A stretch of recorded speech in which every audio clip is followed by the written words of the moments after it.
তো গাইস এই যে আমরা বাজার করবার নিয়ে গাইলাম মণিপুর বাজারে লিলং বাজার এন্ড জায়গার নাম হলো লিলং বাজার চাল ডাল মাংস নিলাম মাংস অল্প নিলাম বানামু হান আরো বস্তু বান্ধা নাকি বস্তু বান্ধা নিয়ে বানামু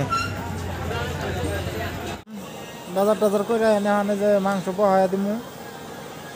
মাংস টাংস বহায়া দেই ভাত সবজি মাংস বানানো হবো অল্প দেরি হয়ে গেল বাজার থেকে আইতে আইতে মাংস বহায়া দিছি সব কুটে পাইছে একবার মাংস মাইরে এটা বহায়া দিছি তেল সেল দিয়ে কালার দেখুনছে মাংসর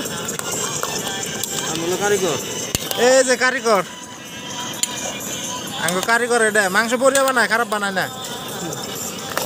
এই যে মাংস এটার মধ্যে মাংস স্টোভ মাংস বহায়া দিছি আর আইসালে ভাত বহায়া দিছি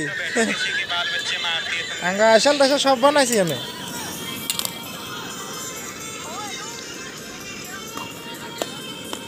মাংস টেস্ট হবো না তাতে টেস্ট হবো